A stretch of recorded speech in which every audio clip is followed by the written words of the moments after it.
पेट के रोगियों के लिए कानपुर के जीएसवीएम मेडिकल कॉलेज से संबद्ध सुपर स्पेशलिटी अस्पताल के डॉक्टरों ने एक ऐसी जांच विधि और एंडोस्कोपी मशीन इजाद की है जो छोटी आंत में छुपे रोगों का पता लगा सकेगी।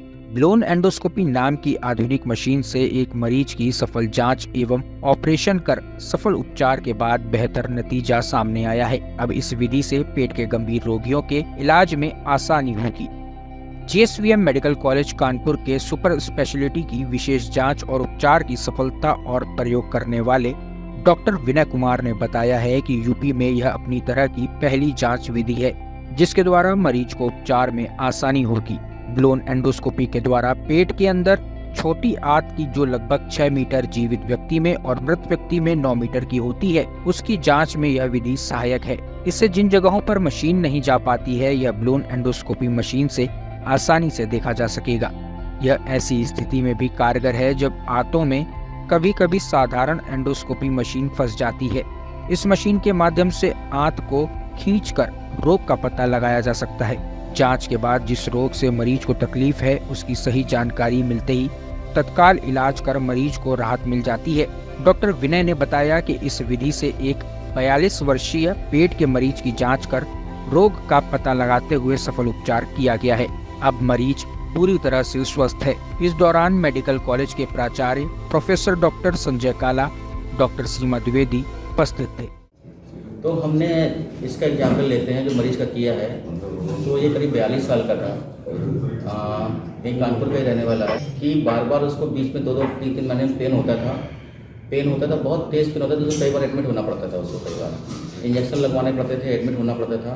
तो उसको वजह क्लियर नहीं होती। बहुत लिमिटेड चीज़ होती है जिसके हम वहाँ पे अंदर जाके देख सकते हैं। कितनी लंबाई होती है मिनिमम ये भी बताते हैं? 9 फीट के आसपास होती है, मतलब वेरिएबल होती है इंसान की लंबाई और बहुत चीज़ों की वेरिएबल। नहीं मैंने बता डेड बॉडी में अराउंड 10 मीटर्स एंड लिविंग में 6 मीटर्स भी हो सकती है, अप टू 6 मीटर्स। नॉर्मल जो हम एंडोस्कोपी करते हैं उसमें आंत का ऊपरी हिस्सा होता है, ड्यूडनम, वहाँ तक हम केवल जा पाते, वो भी पूरा नहीं देख पाते। उसका सेकेंड पार्ट होता है, वहाँ तक जा पाते। नमस्कार, मैं doctor Vinay, head of department gastroenterology, PGI GSVM.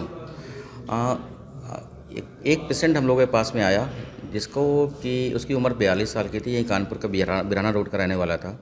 उसको पिछले 3-4 साल से लगातार बीच बीच में ऐसे पेन उठते थे कि उसको काफ़ी तेज़ पेन होता था। उसको कई बार अस्पताल में भर्ती होना पड़ जाता था।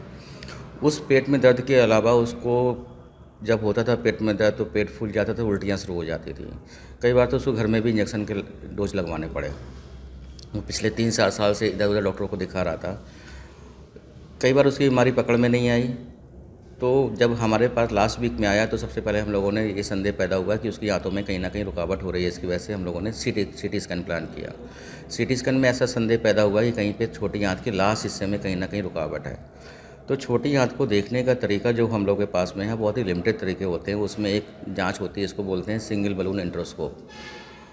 उस स्कोप को हम लोगों ने यूज करके उसकी कल हम लोगों ने जांच करी। जांच का प्रोसीजर लगभग 15 से 20 मिनट का समय लगता है। उसमें फ़ायदा ये है कि हम उसको अपनी आंखों से वीडियो में छोटी आंत को पूरा एग्जामिन कर सकते हैं, पूरी छोटी आंत देख सकते हैं, वीडियो में देखते हुए डायरेक्टली देख सकते हैं। और दूसरा एडवांटेज ये है कि अगर हमें कुछ ऐसा लिखता है कि यहाँ पे कोई चीज़ म्यूकोसा या कोई चीज़ गड़बड़ी आ रही है तो वहाँ से हम बायोप्सी भी ले सकते हैं, जो सामान्य एंडोस्कोप से लेना मुश्किल है, वहाँ पर जाके बायोप्सी लेना। तो हम लोगों ने उसका प्रोसीजर किया। उस स्कोप का नाम होता है सिंगल बलून एंडोस्कोप। उसमें प्रोसीजर में होता क्या है कि बलून जो स्कोप होता है उसकी लंबाई करीब 2.25 मीटर के आसपास होती है और उसके ऊपर एक ओवर ट्यूब होता है। ओवर ट्यूब को हम लोग स्कोप के ऊपर चढ़ा के सारी छोटी आंत को स्कोप के ऊपर खींचते हुए चले जाते हैं, जिससे हमारा स्कोप आगे बढ़ता हुआ चला जाता है। इस तरह से हम छोटी आंत के लास्ट हिस्से तक पहुँच पाए। और लास्ट हिस्से में पहुंच के हम लोगों ने देखा तो वहाँ पे एक अल्सर था और रुकावट थी। हम लोगों ने उसे बायोप्सी ले लिया। बायोप्सी की रिपोर्ट आने के बाद में उसका इलाज हो पाएगा और संभवतः इलाज होने के बाद में उसको उसके जो बीमारी थी, उसकी जो दिक्कतें थी, उससे छुटकारा मिल पाएगा।